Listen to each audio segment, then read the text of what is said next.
In every part of the world, God Almighty in heaven, in his infinite mercy and wisdom, have always chosen one race to carry out any of his blessings, or should I say undertaking, at any point in history. What am I trying to say? When God wanted to develop Southeast Asia, he used Japan. When Elohim wanted to industrialize the world, he used Britain. It was called the industrial, first the agricultural revolution and then the industrial revolution.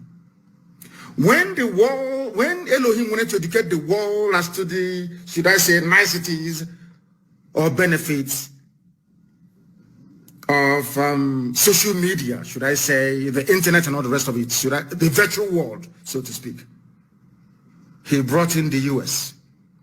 When chukwuemeka wanted to make mobile phones available to everybody, he brought Nokia. I think that's in Finland. Mass production. When Elohim wanted the cost of goods and services to be reduced drastically, that poor people living in Africa can afford to have a flat screen television, he brought China for mass production. Now listen to me very carefully. The time has come. God Almighty wants to liberate not just Biafra, not just those who are in the zoo, but the whole of Africa.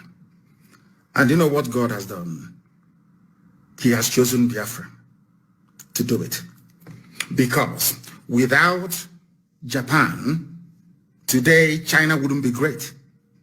The first roaring economy from that part of the world in Southeast Asia was Japan.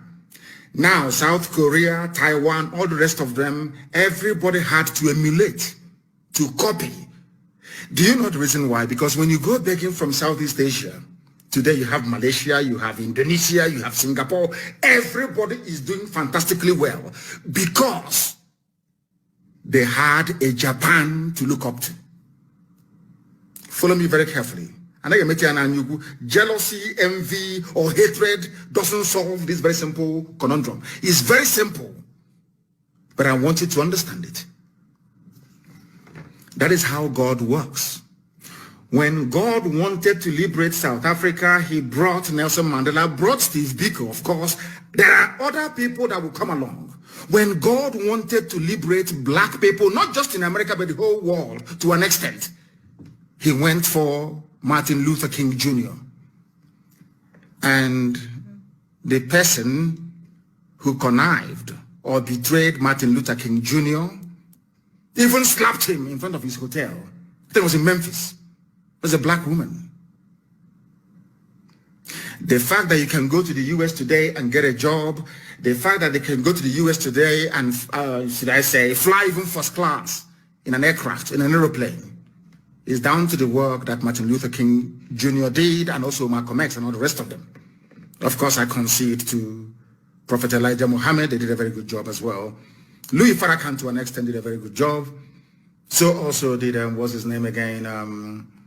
I've forgotten his name. When it comes back to me, I will tell you. They all did fantastically well. That is why you can go to the US and find a very good job.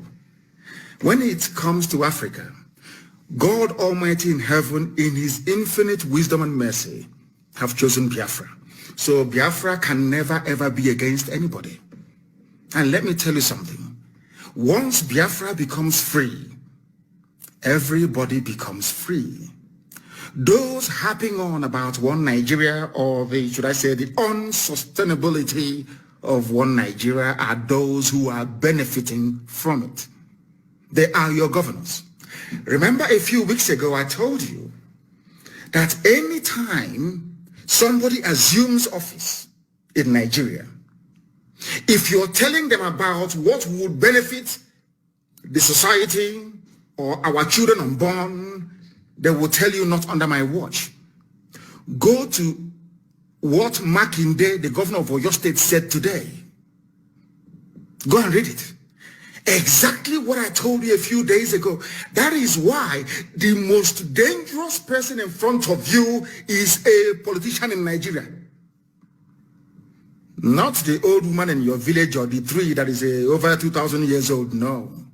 The destiny destroyers you have, in fact, in the whole of Africa, are politicians. Because they are evil. They are doing the work of Satan. You may not believe me, but ask yourself this very simple question: which African country is doing very well? Just please explain to me. Is it South Africa? You want to say South Africa? Go there and see what is happening.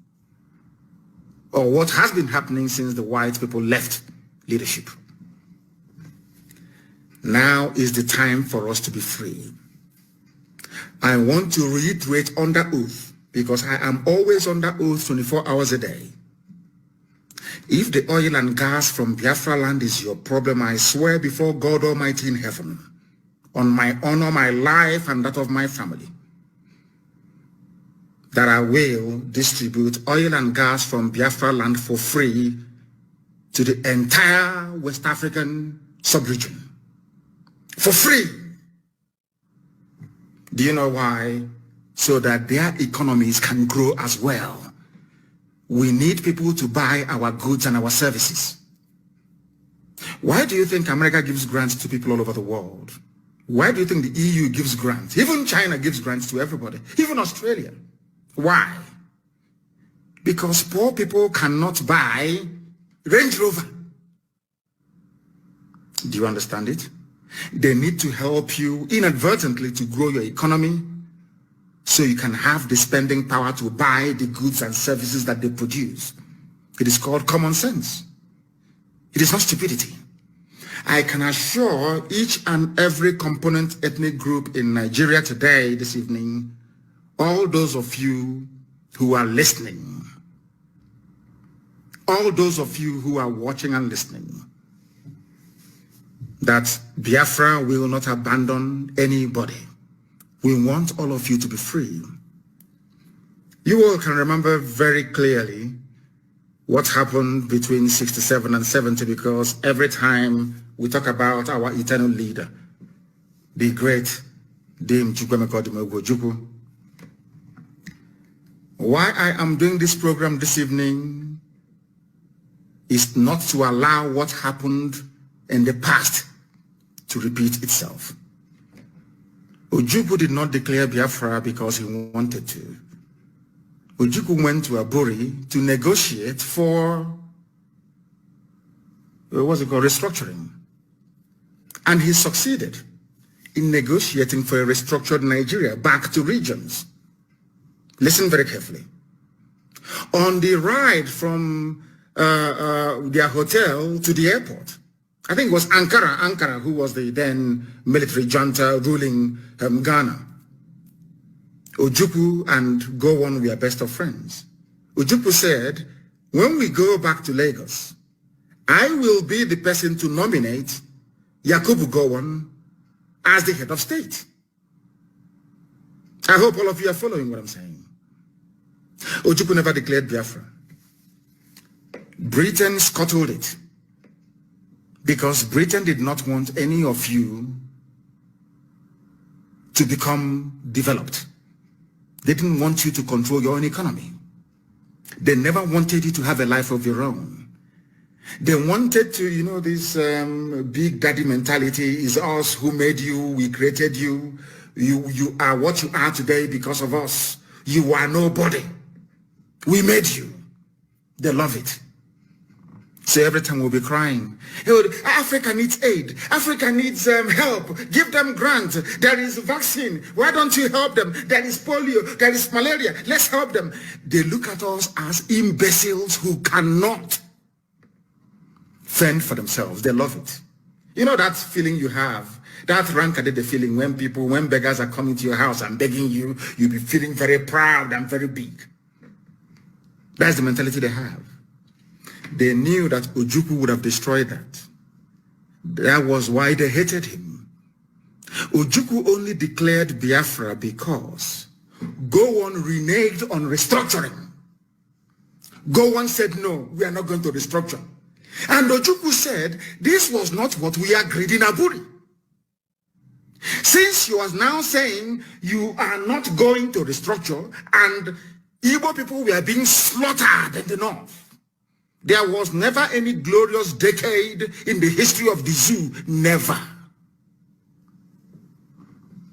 Ojukwu said, I will now create a safe haven for persecuted people in the northeasterners to come back home. And that time, everybody was in this agreement together.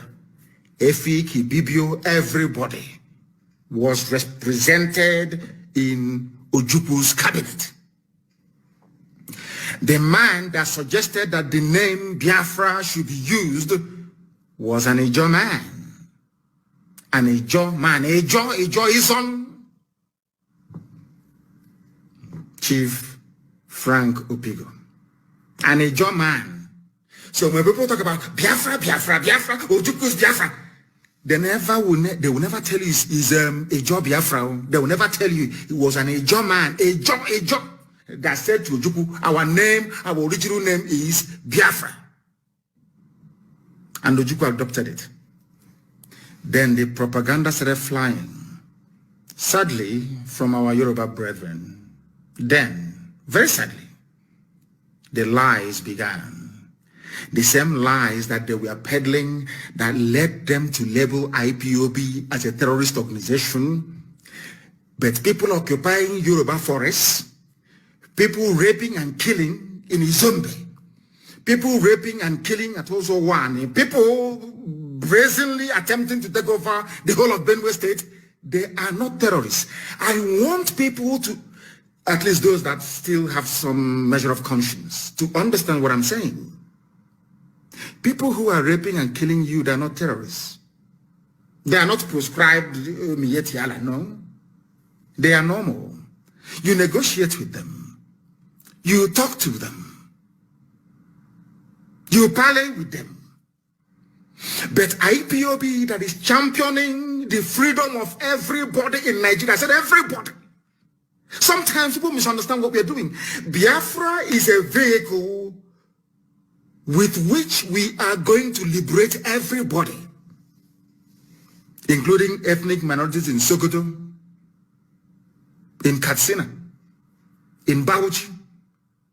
Only Biafra can save you. Why am I saying this? And I want you to listen very carefully, please, and note what I'm saying down. Fortunately, the people of the South are gifted with a sense of responsibility, and if things doesn't work out, rebellion. If we stay in one Nigeria, for instance, let's say we collapse IPOB and the Oduduwa movement were to stop, do you think that any minority in the Fulani conquered North will be able to rise up to challenge them? If the answer is no, then other people must do it. Those who are able should do it. That is why IPOB, this Biafra movement, needs the support of everybody. It doesn't matter where you come from. It doesn't matter if you're from Krenenborn. It doesn't. Once you are suffering within Nigeria, you need IPOB and you need Biafra. More than Biafra needs you. Because if we stop, let's say we collapse IPOB tonight and stop our agitation, how are you going to get electricity in your lifetime? How are you ever going to get good roads? How will you ever hold your corrupt and inept politicians responsible? And more importantly, how are you going to stop Fulanis from taking over your ancestral lands? How? Just tell me. A few days ago, I said something very, very poignant. I said, if you want to remain in one Nigeria, I'm not begrudging you, but look at Hausa people. That is going to be your fate. You are going to be a people devoid of honor and integrity. You will only exist as a people, even if at all they will allow you to exist. Now you understand it. That is why we are doing what we are doing. We must cut out all the distortions, all the falsehoods, all the outright lies against what IPOB stands for. Anybody against IPOB is working for the politician.